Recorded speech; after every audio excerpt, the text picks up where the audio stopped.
සියලු දෙනාම සාදරයෙන් පිළිගන්නවා සිනරු මැක්ස් චැනල් එකට. ඔන්න අදත් 2025 මීට දවස් කීපයකට කලින් රිලීස් වුණු කීර්ති සුරේෂ් රඟපාන සුපිරිම ඇක්ෂන් මූවි එකක් අරගෙන ආවා. කතාව ගැන කිව්වොත් නගරේ ඉන්න ලොකුම මැරයා තමයි ඩ්‍රැකියුනා පාණ්ඩියන්. එයාට හැමෝම බයයි. ඒත් එයාටත් වඩා භයානකයි එයාගේ ලොකු පුතා බොබි පාණ්ඩියන්. එක පාරටම ඩ්‍රැකියුලා පාණ්ඩියන් අතුරුදහන් වෙනවා. බොබි පාණ්ඩියන් තමන්ගේ තාත්තව හොයන්න ලොකු උත්සාහයක් ගන්නවා. මේ විමර්ශනයෙන් හෙළිවෙන්නේ ගැටලු ගොඩක පැටලිලා ඉන්න පවුලක කතාවක්. අද්භූත අතීතයක් තියෙන අවුරුදු 18ක් පරණ කතාවක්. අද මම අරගෙන ආවේ හුස්ම හිරවෙන සිදුවීම් ගොඩකින් හදපු රිවෝල්වර් රීටා චිත්‍රපටයේ සම්පූර්ණ කතාව. මේ ෆිල්ම් එකට 10න් 7.6ක් වගේ ඉහළ IMDb අගයකුත් ලැබිලා තියෙනවා. අද මූවි එකෙත් අවසානය දක්වා අපිත් එක්ක ඉන්න කියලා ආදරයෙන් මතක් කරන ගමන් අද කතාවට යමු.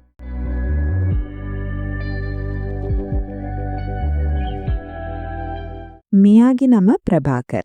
මෙයා තමයි පැන්ඩිසාරි රීෆිල් ක්ලබ් එකේ අයිතිකාරයා.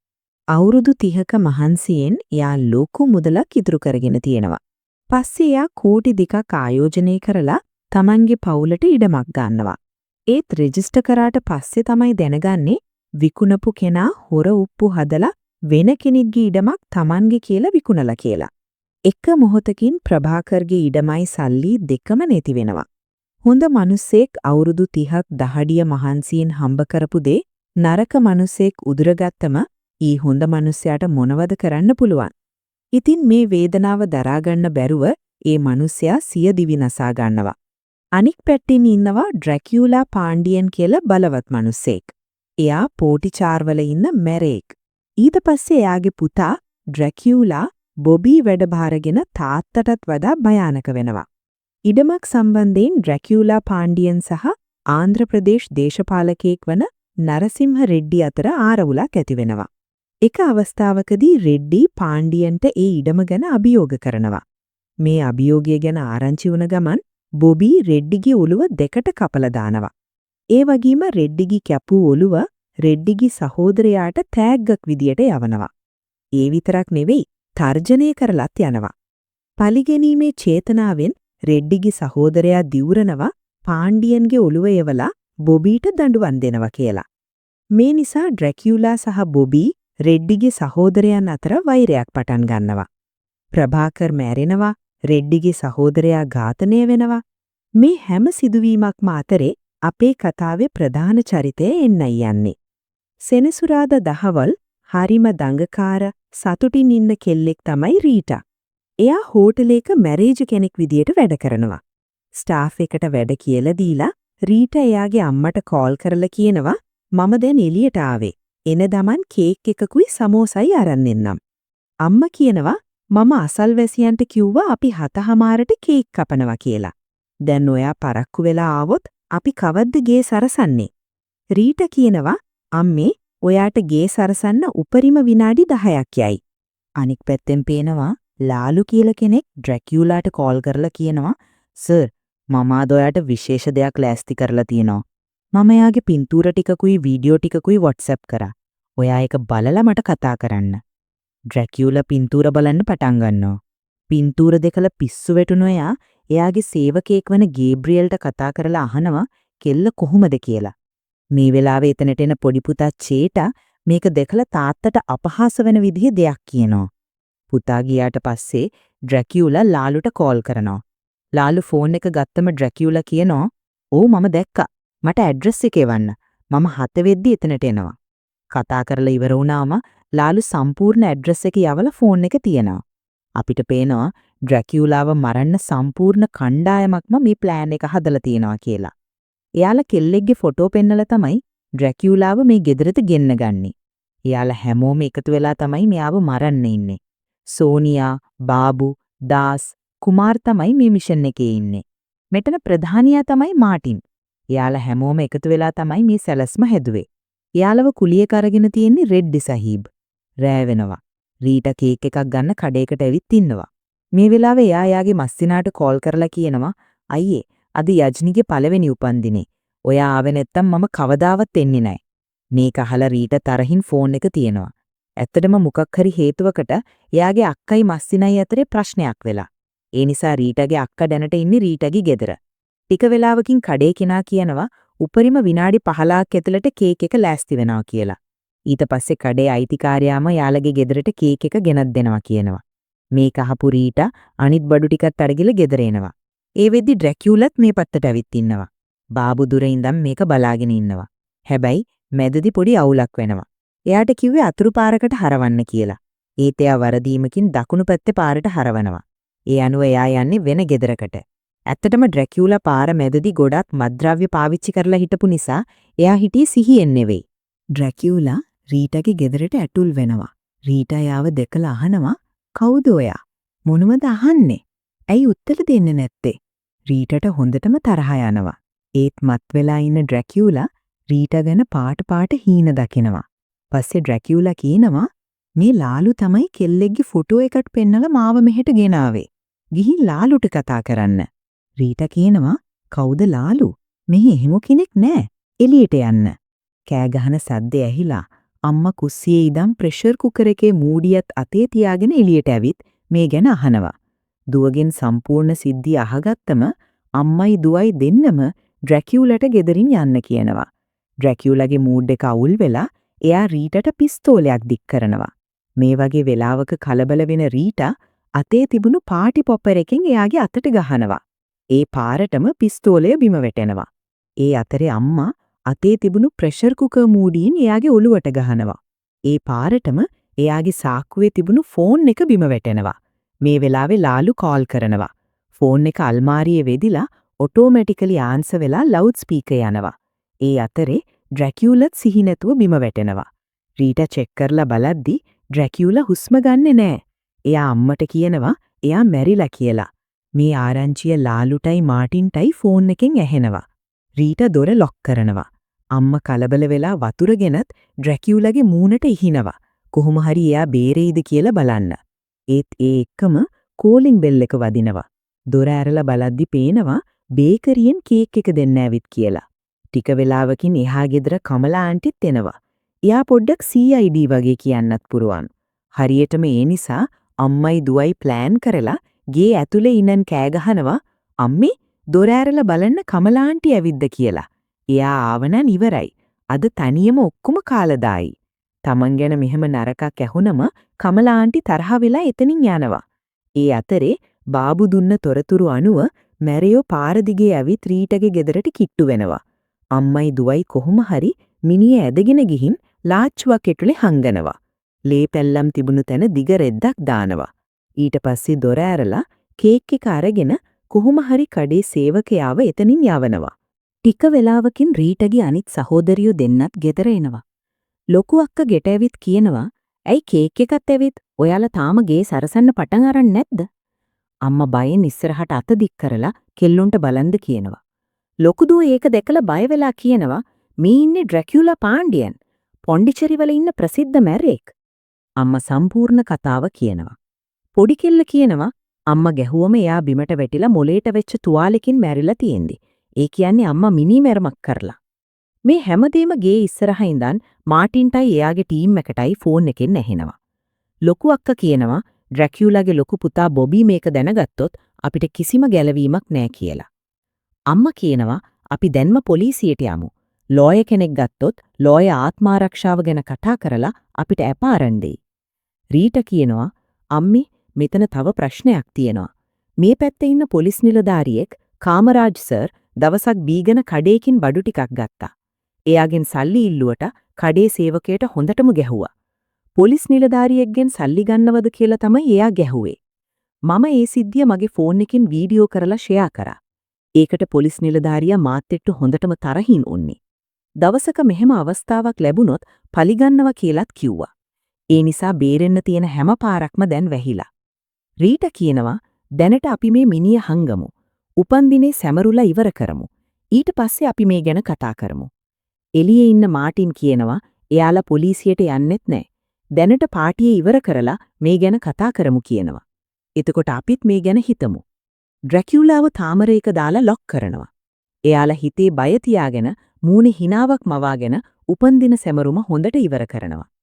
කාලා බීලා හැමෝම යනවා. මාටින් දාස් සහ බාබු අතුළු හැමෝටම ගේ ඇතුළට යන්න කියනවා. හැමෝම යනවා. ඒ අතරේ මාටින් රෙඩ්ඩිට කෝල් කරලා කියනවා සර් ඩ්‍රැකියුලා මැරිලා. මේක අහලා රෙඩ්ඩි ගොඩක් සතුටු වෙනවා. මාටින් කියනවා මම තව විනාඩි 10කින් විතර ඔයාව හම්බ වෙන්නම්. ඔයා කෝටි 4ක් ලෑස්ති කරගෙන ඉන්න. රෙඩ්ඩි කියනවා මම සතුටින් ඔයාට කෝටි 4ත් එක්ක තවත් කෝටියක් දෙන්නම්. ඔයා මට එයාගේ ඔළුව ගෙනත් දෙන්න ඉච්චරයි. මාටින් hina වෙලා කියනවා හරි මම ඒකටත් ලෑස්ති කරන්නම් කියලා ෆෝන් එක තියනවා. කාමරයේ ඇතුලේ අම්මා මියගිය මහත්තයාගේ පින්තූරේ දිහා බලාගෙන කතා කරනවා පේනවා. පින්තූරේ දැක්ක ගමන් අපිට තේරෙනවා මේ ඉන්නේ චිත්‍රපටියේ මුලින්ම දැක්ක ප්‍රභාකර් කියලා. රීට ඇවිත් කියනවා අඬන්න එපා අම්මේ තාත්තා මැරිලා අවුරුදු 18ක් වෙනවා. අපි ඊළඟට මොකද කරන්නේ කියලා හිතමු. ටික වෙලාවකින් නැන්දත් ඒ කාමරේට එනවා. ඒත් එයා සමෝස කකා ඉන්නව දැකලා රීටට තරහ ගිහින් කියනවා අම්මේ මෙතන මිනියක් තියෙනවා. මොකද කරන්නේ? ඔයා සමෝස කකා ඉන්නවද? නැන්ද කියනවා මම සමෝස කනකොට තමයි මගේ ඔළුවට අලුත් අදහස් එන්නේ. ඒ මොහොතේම ගෙදර ලයිට් යනවා. හැමෝම ඉටිපන්දම් පත්තු කරගෙන සැලසුම් කරන්න පටන් ගන්නවා. රීට කියනවා අපේ හන්දියේ තියෙන CCTV කැමරාව ගිය මාස 3 ඉඳන් ඕෆ්.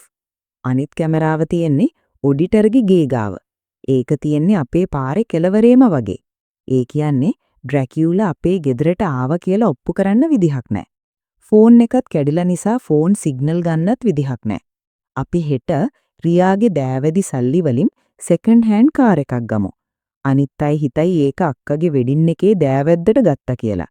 ඒත් අපි මේ කාර් එක ගන්නේ මිනිහ අයින් කරන්න. අපි රාණිව විභාගයට කියලා කාර් එකේ එක්කන් ගමු. විභාග මධ්‍යස්ථානයට යන්න නම් අපිට RF එක පහු කරන්න ඕන. ඒට කැලෑ ප්‍රදේශයක්. අපි මිනිය ට්‍රොලි බෑග් එකක දාලා එතනට විසි කරමු. එච්චරයි. ප්‍රශ්නේ ඉවරයි. අපි මාමගේ ගෙදරට යමු.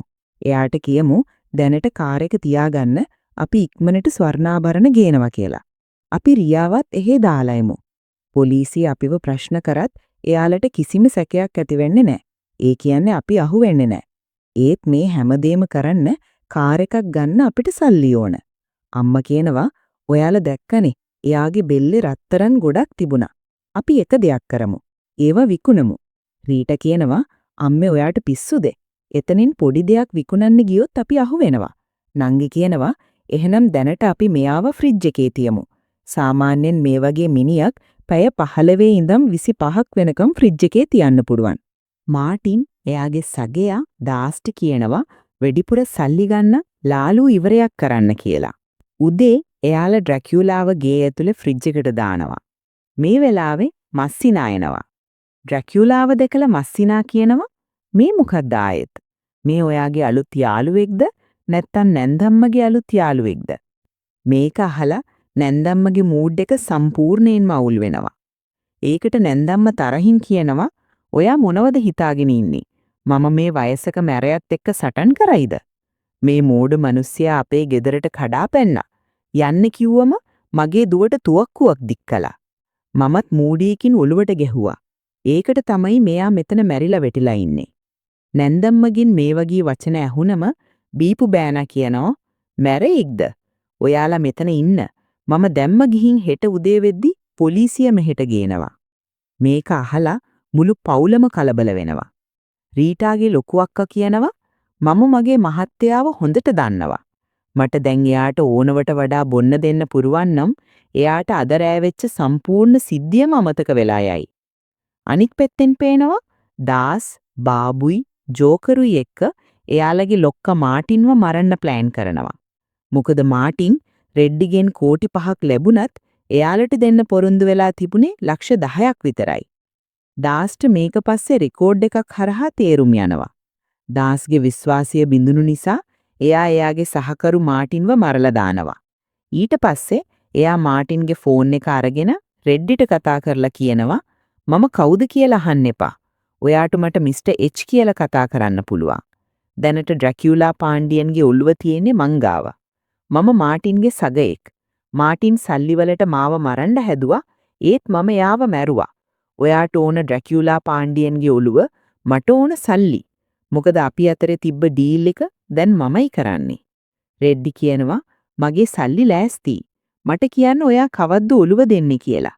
දාස් කියනවා මම තව පැය කීපයකින් ඔයාට හැමදේම තහවුරු කරන්නම්. ලාලු මේ දේවල් දුර ඉඳන් බලාගෙන ඉන්නා. මොකද එයාවත් මෙහෙට එන්න කියලා තිබුණා. අනික් පෙට්ටෙන් රීටා ගෙදරකට ගිහින් එයාගේ මස්සිනාට බොන්න මත්පැන් අරගෙන එනවා. ඊට පස්සේ ගෙදර ඇවිත් ඒව මස්සිනාට දෙනවා.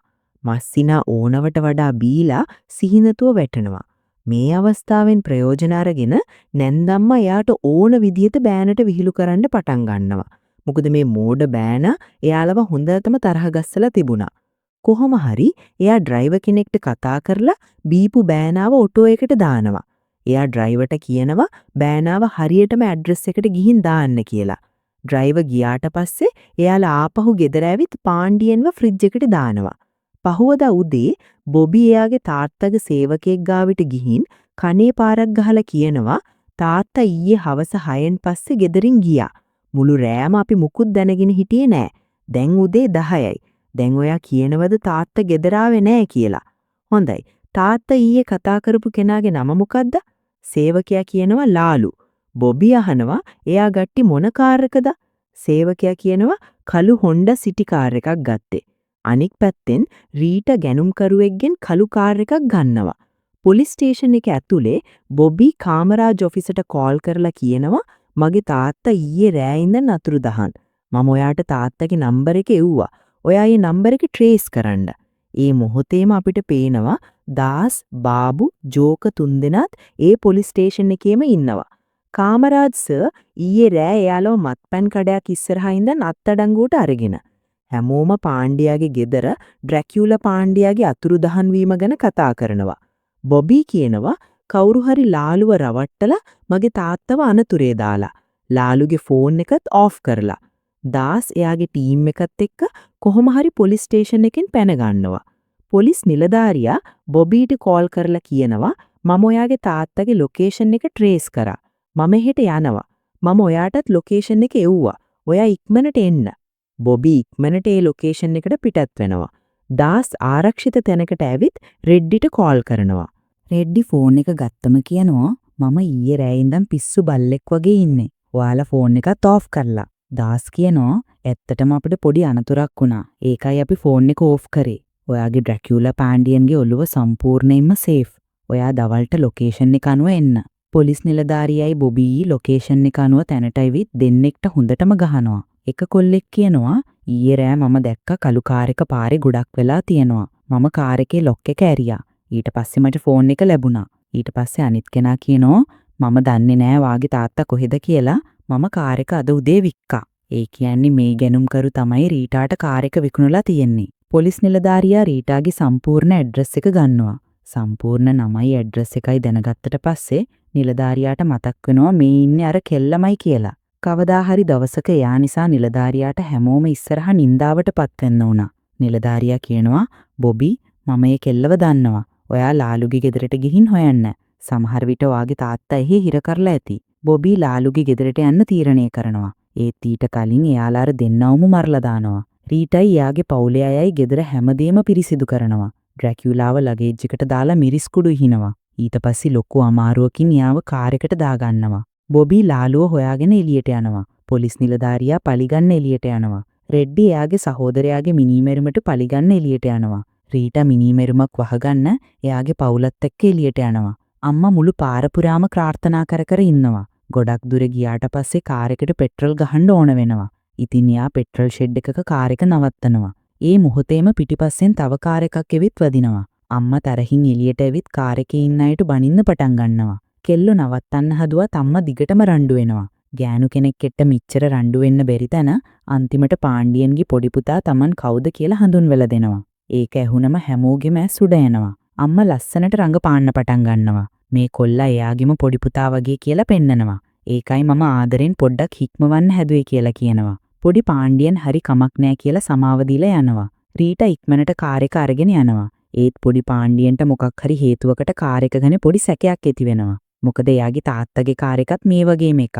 කොහොම හරි එයාලා ලාලුගේ ගෙදර හොයාගෙන යනවා. හොයාගෙන ගිහින් එයාගේ ගෙදරටත් යනවා. අනික් පැත්තෙන් පොලිස් නිලධාරියා රෙස්ටුරන්ට් එකට ගිහින් රීටාව හොයන්න පටන් ගන්නවා. සේවකයා කියනවා එයාගේ නංගිට අද විභාගයක්. ඒ නිසා එයාලා 10ට විතර මෙහෙන් ගියා කියලා. නිලධාරියා කියනවා එහෙනම් මට එයාගේ ඇඩ්‍රස් එක දෙන්න. කොස්තාපල් කෙනෙක් කියනවා සර් ප්‍රශ්නයක් වෙලා. ඊයේ රෑ අපි අත්අඩංගුවට ගත්ත තුන්දෙනා පොලිස් ස්ටේෂන් එකේ කඩලා ගිහින්. අනික් පැත්තෙන් රීටා කාර් එක අරගෙන ඝන කැලෑවකට යනවා. ඊට පස්සේ එයා කාර් එකේ ඩිකිය අරින්න හදනවා. ඒත් අවාසනාවට පෙට්‍රල් ෂෙඩ් එකේදී කාර් එක පිටිපස්සෙන් වදනු නිසා ඩිකිය ඇරෙන්නේ නැහැ. හැමෝටම අරින්න බැරි වුණාම එයාලා ආයෙත් කාර් එක එතනින් අරගෙන විභාගෙට කොලෙජ් එකට යනවා. ටික වෙලාවක් ඇතුළත දාස් සහ එයාගේ කණ්ඩායමත් ඒ කොලෙජ් එකට ඇවිත් රීටාවයි එයාගේ පවුලවයි හැමතැනම හොයනවා. පොලිස් නිලධාරියොත් ඒ ඇඩ්‍රස් එකට එනවා. එයාලා වටේ හොයද්දි පොඩි විභාග ශාලාවක් තියෙනවා. ඒත් රීටාගේ පවුලේ කවුරුවත් විභාග ශාලාව ගාව නැහැ. ඉතින් නිලධාරියා ආයෙත් එළියට එනවා. රීටයි එයාගේ පවුලේ අයයි කාර් එකේ ඩිකිය හදන්න කාර්මික ශිල්පියෙක් ගාවට ගියාම කාර්මිකයා ඩිකිය අරිනවා. ඒත් ඒක සම්පූර්ණයෙන් අරින්න කලින් රීටා කාර්මිකයාව නවත්තලා ගාස්තුව ගෙවලා එතනින් යනවා. ටික වෙලාවක් ට්‍රැෆික් එකක හිර වෙලා ඉන්නවා. ඒත් මස්සිනත් ඒ ට්‍රැෆික් එකෙම හිර වෙලා ඉන්නවා. හොඳට බැලුවොත් එයාට පේනවා එයාගේ නෑනලා ලොකු කාර් එකක කොහෙදෝ යනවා කියලා. බීපු බෑන ඉක්මනට එයාලට කාර් එකේ දොර අරින්න කියනවා. බෑන කාර් එකට නැගලා කියනවා ඔයාලා කොහෙ හරි යනවද? අපි මේ කාර් එක ගත්තේ ඔයාටයි අක්කටයි දෑවැද්දට. මේක අහලා මස්සිනා ගොඩක් සතුටු වෙනවා. ට්‍රැෆික් එක ඉවර වුණාම රීටා කාර් එක අරගෙන ඉස්පිරිතාලෙකට යනවා. ඒක සාමාන්‍ය ඉස්පිරිතාලයක් නෙවෙයි. ඒක මානසික රෝගීන්ගේ ඉස්පිරිතාලයක්. මේ මානසික රෝහලේදී රීටයි එයාගේ පවුලේ අයයි මස්සිනාව ඇටුන් කරනවා. ඊට පස්සේ එයාලා එතනින් යනවා. අනික් පැත්තෙන් පොඩි මල්ලි එයාගේ තාත්තගේ ෆෝන් එකේ දැක්ක වීඩියෝ එකක් ගැන ලොකු අයියට කියනවා. ලොකු අයියා වීඩියෝ එක බලද්දි එයාලගේ සේවකෙක් සෝනියා කියන කෙල්ලව අඳුන ගන්නවා. දාස් සහ එයාගේ කණ්ඩායමේ අය රීටාව හොයලා එයාගේ කාර් එක හොයා ගන්නවා. ඒ මොහොතේම පොලිස් කාර් එකක් ඇවිත් රීටගේ කාර් එක නවත්තනවා. පොලිසිය දැකලා දාස් සහ එයාගේ කණ්ඩායම පස්සට යනවා. පොලිස් නිලධාරියාව දැකලා රීටයි එයාගේ පවුලේ අයයි කාර් එකෙන් බහිනවා. පොලිස් නිලධාරියා කියනවා මම හිතුවේ නෑ ඔයාලට මාව මෙච්චර ඉක්මනට ඕන වෙයි කියලා. අම්මා කියනවා සර් ඒක අපේ වරදක් නෙවෙයි. නිලධාරියා කියනවා එයා ඇතුල් වුණාද නැත්නම් ඔයාලගේ ගේ ඉස්සරහා කාර් එක පාක් කළාද? රීටට තේරෙනවා පොලිස් නිලධාරියා වෙන දෙයක් ගැන කතා කරනවා කියලා. ඉතින් එයා අම්මට කට වහගෙන ඉන්න කියනවා. පොලිස් නිලධාරියා කියනවා ඔයාලා දන්නවද ඔයාලා එළියට ආවේ මේ නගරයේ ලොකුම මැරයා ඩ්‍රැකියුලා පාණ්ඩියන්ගේ කාර් එකෙන් කියලා. රීට කියනවා මම මේ කාර් එක ගත්තේ උදේ මගේ අක්කට තෑගි දෙන්න. පොලිස් නිලධාරියා කියනවා කතා ඕන නෑ. මම දැන් ඔයාලා හැමෝවම අත්අඩංගුවට ගන්නවා. අපිත් එක්ක පොලිස් ස්ටේෂන් එකට එන්න. පොලිස් ස්ටේෂන් එකට ගියාට පස්සේ පොලිස් නිලධාරියා එයාලගේ නම් වලට විවිධ බොරු නඩු දාන්න පටන් ගන්නවා. පවුලේ හැමෝම බය වෙනවා. නිලධාරියා කියනවා මට පුළුවන් ඔයාලව මේ අනතුරෙන් බේරගන්න. නිලධාරියා සහෝදරයන් ගැන අසභ්‍ය විහිළුවක් කරනවා. ඊ වචන ඇහිලා අම්මා අඬ අඬා නිලධාරියාගේ අත අල්ල ගන්නවා. ඒත් අපේ රීටට තරහ යනවා. රීට කියනවා මම ඔප්පු කරලා පෙන්නනෝ මම මේ කාර් එක ගත්තා කියලා. ඊට පස්සේ මම බලාගන්නම් ඔයා කොහොමද අපිව බ්ලැක්මේල් කරන්න කියලා. පොලිස් නිලධාරියාට තරහ යනවා. එයා කොස්තාපල්ගෙන් කාර් එකේ යතුරු ඉල්ලනවා. ඒ මොහොතේම කෝපරේෂන් ඔෆිස් එකෙන් සේවකයෙක් මදුරුදුම් ගහන මැෂින් එකක් අරගෙන පොලිස් ස්ටේෂන් එකට එනවා. ඒ අතරේ කොස්තාපල් කාර් එකේ යතුරු විසි කරද්දි රීට ඒ යතුරු අල්ල ගන්නවා. එයා ඒ සේවකයාගෙන් මදුරුදුම් ගහන මැෂින් එක අරගෙන අම්මටයි අක්කටයි එතනින් දුවන්න කියනවා. ඊට පස්සේ හැමෝම දුම ඇතුලෙන් කොහොම හරි එතනින් කාර් එකේ නැගලා යනවා. ඒ අතරේ දාස්ගේ කාර් එකත් රීටගේ කාර් එක පස්සෙන් පන්නන්න පටන් ගන්නවා. දෙපැත්තම පාරේ එකිනෙකා පන්නනවා. පස්සේ එයාලා පරණ කර්මාන්ත ශාලාවකට යනවා. දෙපැත්තම කාර් එකෙන් බහිනවා.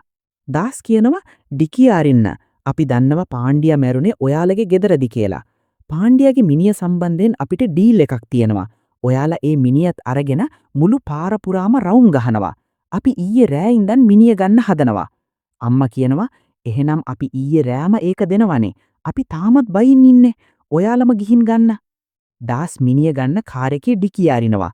ඒ දැන් පේනවා එතන මිනිහෙක් නෑ. ඒ කියන්නේ ට්‍රොලි එක නැහැ. ට්‍රොලිය ඇත්තටම තියෙන්නේ ලාලු ගාව. මොකද එයා මුලින් ඉඳන්ම හැමදේම දැනගෙන හිටියා. මෙහෙම අනතුරකින් බේරෙන්නේ කොහොමද කියලා එයා සෝනියා එක්ක කතා කරනවා. සෝනියා කියනවා අපි පාණ්ඩියන්ගේ මිනිහ හයිජැක් කරමු. ඊට පස්සේ අපි මේ ගැන රෙඩ්ඩි එක්ක ඩීල් කරමු. අපිට ලොකු ගාණක් ලැබෙයි. අපේ ජීවිතත් බේරගන්න පුළුවන්. එදා ඉඳන් එයාලා රීට පස්සෙන් ඉන්න පටන් ගන්නවා. අවස්ථාවෙන් ප්‍රයෝජන අරගෙන ලාලු රෙඩ්ඩිට කෝල් කරලා හැමදේම හෙලි කරනවා. දැන් දෙන්න අතරේ ඩීල් එක ෆයිනල් වෙනවා. පස්සේ රෙඩ්ඩි දාස්ට කෝල් කරලා කියනවා මොකද වෙන්නේ? කවුද කෝල් කරලා කියනවා පාණ්ඩියන්ගේ මිනිහ යාගාව තියෙනවා කියලා. මම ඔයාට ලොකේෂන් එකක් එවනවා. ඔයායි ලොකේෂන් එකට යන්න. එයා ෆෝන් කෝල් එක කට් කරලා දාස්ට කියනවා රීටා ඔයා කෝල් කරලා ලාලුගේ ලොකේෂන් එක ට්‍රේස් කරන්න කියලා කියන්න. ඊට පස්සේ අපි ඔයාලට යන්න දෙන්නම්. ඒ ඇරෙන්න ඔයාලට වෙන ක්‍රමයක් නැහැ. මොකද ඔයාලගේ වොයිස් රෙකෝඩින් ඔක්කොම මංගාව තියෙනවා. ඉතින් මගින් බේරෙන්න ඕන නම් ඔයාලට පොලිසියට අහු වෙන්න වෙනවා. බේරෙන්න ඕන නම් ලාලුගේ ඇඩ්‍රස් එක හොයාගන්න. හොයන අතරේ බොබි රීටාගේ ගෙදරට ඇතුල් වෙනවා. එයාලට තේරෙන්නේ නැහැ ඇයි මේ ගෙදර මෙච්චර සැරසිලි තියෙන්නේ කියලා. පස්සේ වටපිට බලද්දි එයාලට තේරෙනවා ගෙදර උපන්දින පාටියක් පවත්වලා තියෙනවා කියලා. ඒ අතරේ රීටා ලාලුගේ ඇඩ්‍රස් එක හොයාගෙන දාස්ට දෙනවා. ඒත් මේ පාර දාස් කියනවා මම ලාලුව අල්ලගන්නකම් ඔයාලට යන්න දෙන්නේ නැහැ. මේක අහලා රීටට තරහ යනවා. එයා විරෝධය පාන්න හදද්දි දාස් එයාට කනේ පාරක් ගහලා ඉඳවනවා. එයා බාබුට කියනවා එයාලගේ ෆෝන් අරගෙන ඕෆ් කරන්න කියලා. පාණ්ඩියන්ගේ මිනිහ හම්බ වෙනකම් මෙයාලා මෙතන ඉඳී. පැනලා යන්න හැදුවොත් වෙඩි තියන්න කියලා දාස් යනවා. එයා කෙලින්ම ලාලුගේ ලොකේෂන් එකට යනවා. එයාලව මරලා ට්‍රොලි එකත් අරගෙන ආපහු එන්න පටන් ගන්නවා. මේ වෙලාවේ බාබු කෝල් කරලා කියනවා ට්‍රොලි එක දුන්නා. ඉතින් දැන් එයාලට යන්න දෙන්න කියලා. දාස් කියනවා බෑ. කාර් එක එයාලගේ ගේ ඉස්සරහා නවත්තලා තිබුණු නිසා කොහොමත් බොබි ඒ ගැන හොයාගනි. එයා ඒ ගෙදරට ගියොත් බොබි අපි ගැන හැමදේම දැනගනි. ඒ නිසා මම ඉස්සෙල්ලා එන්නම් ඊට පස්සේ මොකද කරන්න කියලා බලමු. එයා ෆෝන් එක තියලා දාස් රෙඩ්ඩි සර්වර් හම්බ වෙන්නේ ලොකේෂන් එක යවනවා. ඊට පස්සේ එයා පරණ ෆැක්ටරියට එනවා. ඇවිත් කියනවා මම දැන් ඔයාලට යන්න දුන්නොත් බොබි ඔයාලව හොයාගෙන ඇත්ත දැනගනි. ඒ නිසා ඔයාලව මරණව ඇරෙන්න අපිට වෙන විකල්පයක් නැහැ. ජෝක වෙඩි තියන්න හදද්දීම පිටිපස්සෙන් බාබු දාස්ව වෙඩි තියනවා. දාස් පුදුම වෙනවා. රීට hina වෙනවා. සීන් එක ෆ්ලෑෂ්බැක් එකට යනවා. දාස් එක තතා කරලා ඉවරුන්න ගමන් බාබු හැරිලා බලද්දි රීට අයියා පිටිපස්සේ හිටගෙන ඉන්නවා. රීට කියනවා බාබු ඔයා අපිව මරනවද? ඔයා ආදරය කරන කෙනාව මරනවද? පොලිස් ස්ටේෂන් එකකින් පැනලා යද්දි මම ඔයාගේ ඇස්වල මට තියෙන ආදරේ දැක්කා. බලන්න ඔයාගේ ඇස් තාමත් මට තියෙන ආදරෙන් පිරීලා. දාස් මට කනේ පාරක් ගහද්දි ඔයා වේදනාවෙන් ඉන්නව මම දැක්කා. මමත් ඔයාට ආදරෙයි. අම්මා කියනවා මොනවද ඔයා මේ කියන්නේ? රීට කියනවා කටවහ ගන්න.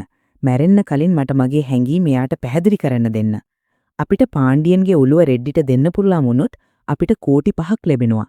ඒ සල්ලි වලින් අපි හොඳට වෙඩින් එකක් ගමු. අපි සතුටින් ජීවත් වෙමු. අපේ ආදරේ ඇත්තනම් අපි අද ජීවත් වෙනවා. මේක මගේ විශ්වාසය. හරියටම ඒ නිසා බාබු පැත්ත මාරු කරලා රීටගේ පැත්ත ගන්නවා.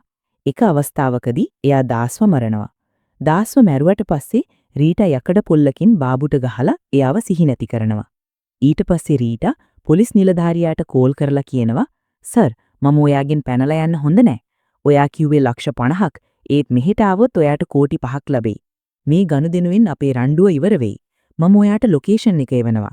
ටික වෙලාවකින් පොලිස් නිලධාරියා එනවා. පොලිස් නිලධාරියා කියනවා කොහෙද මගේ කෝටි 5? එයා බාබුයි දාසුයි දෙන්නම එහා පැත්තේ වැටිලා ඉන්නව දකිනවා. එයා කියනවා මොකද මෙතන වුනේ? රීටා කියනවා මේක දැකලා මම පුදුම වුණා. සර් ඔයාට ඇත්තම දේ තේරෙයි ට්‍රොලි ඇරියම. එයා ට්‍රොලි ඇරියම ඩ්‍රැකියුලා පාණ්ඩියන්ව දකිනවා. පොලිස් නිලධාරියා කියනවා කවුද මෙයාව මැරුවේ? රීටා කියනවා රෙඩ්ඩි කියන කෙනෙක් තමයි මෙයාලව කුලියට අරගෙන තියෙන්නේ පාණ්ඩියන්ව මරන්න.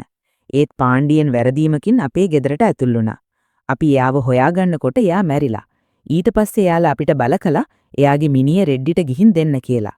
ඒකයි මම පොලිස් ස්ටේෂන් එකෙන් පැනලා ගියේ. මට මිනිහක් එක්ක අහුවෙන්න ඕන වුණේ නෑ සර්. ඒත් එයාලා මගේ පස්සෙන් ඇවිත් මාව අල්ලගත්තා. ඊට පස්සේ එයාලා රෙඩ්ඩිගෙන් ලැබෙන කෝටි 5ට රණ්ඩු වුණා. බාබු දාස්ව මැරුවා.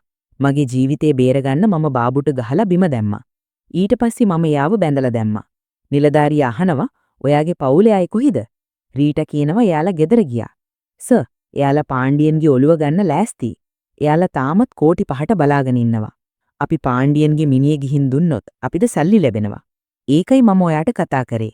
සර්, දැන් කෝටි 5කට මට සමාව දෙනවද? අපි මෙයාලව විත්තිකාරයෝ කරලා හිරේ දාමු. නිලධාරියා කියනවා මම එක බලාගන්නම්. මට රෙඩ්ඩිගේ ෆෝන් නම්බර එක දෙන්න. එයා ෆෝන් නම්බර එක අරගෙන රෙඩ්ඩිට කතා කරලා හැම දෙයක්ම කියලා එතනට එන්න ලොකේෂන් එක යවනවා. ඊට පස්සේ එයා බාබුටයි ජෝකටයි දෙන්නටම වෙඩි තියලා මරනවා. ඩ්‍රැකියුලා පාණ්ඩියන්ගේ මිනිමරුමට එයාලව එන්කවුන්ටර් කළා කියලා හැමෝටම කියන්න පුළුවන් වෙන්න. ඒ කියන්නේ කේස් එක ලේසියෙන්ම වැහිලයි. ඒ මොහොතේම බොබීගේ කණ්ඩායම කැඩුණු ෆැක්ටරියට ඇතුල් වෙනවා. රීට දැනගෙන හිටියා බොබී එයාලව කොලේජ් එකේදී හොයාගනි කියලා. ඒ නිසා එයා කලින්ම එයාගේ අක්කට මෙසේජ් කරලා ලොකේෂන් එක කියලා තිබුණා. නිලධාරියා කියනවා බොබී මම ඔයාගේ තාත්තගේ කාර් එක හොරකම් කරපු කෙනාව අල්ලගත්තා. රීටා කියනවා සර් එයා බොරු කියන්නේ. ට්‍රොලිය ඇරියම ඇත්ත එළියට එයි. ට්‍රොලිය ඇරියම හැමෝම අඬ පාණ්ඩියන්ව දකින්නවා. බොබී කියනවා ඇයි දැන් අඬන්නේ? මගේ තාත්තව මරන්න නියෝග කරපු කෙනයි එයාලව මරපු කෙනයි දෙන්නම මරලා ඉවර වෙලා අපි අඬමු. නිලධාරියා කියනවා මම මේ කෙල්ලව ප්‍රශ්න කරන්න ආවේ. මම මෙහෙට එද්දි දැක්ක 3 දෙනෙක් මරලා දාලා. එහා පැත්තේ තිබුණි ට්‍රොලිය ඇරලා බලද්දි ඔයාගේ තාත්තනි මිනිය දැක්කා. රීටා කියනවා සර් එයා බොරු කියන්නේ. එයාලා හැමෝම එකතු වෙලා තමයි මේක ප්ලෑන් කරේ. එයා එයාගේ අතින්ම 3 දෙනාව මැරුවා. ඊට පස්සේ එයා රෙඩ්ඩි එක්ක ඩීල් එකක් දැම්මා. ඔයාගේ තාත්තගේ කපපු ඔලුවට කෝටි 5ක් ගන්න. එයා මගේ අක්කවයි අම්මවයි හිර කරගෙනත් හිටියා. පොලිස් නිලධාරියා කියනවා ඔයා ආයෙත් මෙතන නාට්‍යයක් පටන් ගත්තද? රීටා කියනවා සර් ඔයා මගේ පවුලේ අයගෙන් අහන්න. පොලිස් නිලධාරියා රෙඩ්ඩිට ලයිව් ලොකේෂන් එක එව්වා කියන එකත් ඔයාට චෙක් කරන්න පුරුවන්. නිලධාරියා කියනවා මම එයාට ලොකේෂන් එක එව්වේ එයාව අල්ලගන්න. බොබීට කියනවා මෙයාලා ඔයාගේ තාත්තව එයාලගේ ගෙදරදී මැරුවා. බොබී තරහින් කියනවා මගේ ඇස් දිහා බලාගෙන කතා කරන්න පටන් ගන්න. මට තේරෙයි කවුද ඇත්ත කියන්නේ කවුද බොරු කියන්නේ කියලා. රීටා බොබීගේ ඇස් දිහා බලාගෙන කියනවා මේ 3 දෙනා ඔයාගේ තාත්තව මරන්න ගොඩක් කාලයකට කලින් ප්ලෑන් කරලා තිබුණා. ඒත් ඔයාගේ තාත්තා වැරදිලා අපේ ගෙදරට ඇතුල් වුණා. එයාලා අපේ ගෙදරට ඇවිත් බලෙන් ඔයාගේ තාත්තව අරගෙන ගියා. අපිට තර්ජනය කරා මේ ගැන කාටවත් කියන්න එපා කියලා. පහුවදා අපි මගේ මස්සිනාට තෑග්ගක් දෙන්න කාර් එකක් ගත්තා. අපි දන්නේ ඒ කාර් එක ඔයාගේ තාත්තගේ කියලා. අපි ඒ කාර් එකකින් විභාග ශාලාවට ආවා. ඒ වෙලාවේ එයාලා ඔයාගේ තාත්තව මෙරුවා. ඔයාගේ තාත්තව මරලා මිනිය රෙඩ්ඩිට ගිහින් දෙන්නේ යද්දි එයාලා හුණා. ඒ වෙලාවේ මමත් ඔයාගේ තාත්තගේ කාර් එක ගත්ත නිසා ඒ පොලිස් ස්ටේෂන් එකේම හිටියා. පොලිස් නිලධාරියා මම නිසා සස්පෙන්ඩ් වෙලා හිටපු නිසා එයාට මාව පාවිච්චි කරන්න ඕන වුණා. මට දොස් පවරලා එයාට රෙඩ්ඩි එක්ක ඩීල් කරලා කෝටි 5ක් ගන්න ඕන. මේක අහලා බොබී පොලිස් නිලධාරියාව මරනවා. ඒ වෙලාවේ පොඩි පාණ්ඩියන් එතනට එනවා. එයා ඇත්තටම රීටාගේ ගෙදරට ගිහින් කෑම පෙට්ටියක් ඇරලා ඒකේ තිබුණු එයාගේ තාත්තගේ රත්තරන් චේන් එකක් හොයාගෙන එයා මේක අයියට පෙන්නනවා. සම්පූර්ණ සිද්ධිය ඇහුණට පස්සේ බොබීට තේරෙනවා එයාට මෙච්චර වෙලා ඇහුණු කතාවේ බොරුවක් තියෙනවා කියලා. ඉතින් එයා ලොකු අක්කගේ දරුවා දිහාවට තුවක්කුව දික් කරනවා. අක්කට ඇත්ත කියන්න සිද්ධ වෙනවා. තරහින් බොබී රීටාව මරන්න හදනවා. ඒ මොහොතේම රෙඩ්ඩි එවිත් කියනවා මම ඔයාගේ තාත්තව මරන්න මිනිස්සු එව්වා. දැන් මම ඔයාවත් මරනවා. දෙපැත්තම වෙඩි තියාගන්න පටන් ගන්නවා. එක පැත්තක්වත් අනික් පැත්තට දෙවෙනි වෙන්නේ නේ. ඒත් අන්තිම මොහොතේදී බොබීගේ ඔළුවට ගහනවා. ඒ නිසා බොබී ගොඩක් දුර්වල වෙනවා. රෙඩ්ඩි මේ අවස්ථාවෙන් ප්‍රයෝජනය අරගෙන එයාව මරනවා. රෙඩ්ඩි ගොඩක් සතුටු වෙලා කියනවා ඔයාලයි එයයි අතරේ තියෙන ප්‍රශ්නේ මොකක්ද කියලා මම දන්නේ නැහැ. ඒත් මගේ පැත්තෙන් බොබීට රිද්දුවට මම ඔයාලව ජීවිත කාලෙම ආරක්ෂා කරනවා. මේක කියලා යනකොට රීටා එයා දිහාවට තුවක්කුව දික් කරනවා. රීටා කියනවා ඔයාගේ පරිගැනීම ඉවරද? දැන් මගේ වාරේ. ඔයාට ප්‍රභාකරව මතකද? මතක නැතුව ඇති. මොකද ඔයා එක්කෙනෙක්ට විතරක් නෙවෙයිනි වංචා කරේ. ඔයා ගොඩක් මිනිස්සුන්ට වංචා කරා. අවුරුදු 18කට කලින් ඔයා වංචාවකින් කෝටි 2ක ඉඩමක් වික්කා. ඔයා ඒ වංචාව කරේ මගේ තාත්තා ප්‍රභාකරට. ඔයා පාණ්ඩියන්ගේ ඔළුව ගන්න හදනව කියලා දැනගත්තම මම මේ ප්ලෑන් එක හැදුවා. ඔයා කරපු දේවල්ම තමයි අද ඔයාව අනතුරේ දැම්මේ. රෙඩ්ඩි කියනවා මට යන්න දෙන්න. ඒ විනුවට ඔයා කාර් එකේ තියෙන කෝටි 5 ගන්න. රීටා කියනවා මම මගේ තාත්තා මැරෙනව දැක්කා. අද අවුරුදු 18කට පස්සේ මගේ තාත්තගේ මිනිමරුවා මගේ ඉස්සරහා ඉද්දි මම කොහොමද යන්න දෙන්නේ? සෙල්ලම ඉවරයි. සල්ලිත් අරගෙන යද්දි පොඩි පාණ්ඩියන් කියනවා මගේ තාත්තයි අයියයි හිටියනම් මට කවදාවත් මේ පළාතේ මැරයා වෙන්න බැරි වෙන්න තිබුණා. ඒත් ඔයාලා නිසා මම දැන් මැරෙක් වෙලා. ස්තුතියි. මෙතනින් මේ ෆිල්ම් එක ඉවර වෙනවා. අද ෆිල්ම් එක ගැනත් ඔයාලගේ වටිනා අදහස කමෙන්ට් කරන්න. ඒ වගේම channel එකට අලුත් නම් subscribe කරලා bell icon එකත් ඕල් ප්‍රෙස් කරලා තියාගන්නත් අමතක කරන්න එපා. අද කතාවත් හොඳයි කියලා හිතුණා නම් වීඩියෝ එකට ලයික් කරන්න. එහෙනම් අදට සමුගන්නවා. නැවතත් හමුවෙමු අලුත්ම ෆිල්ම් එකකින්. ස්තුතියි.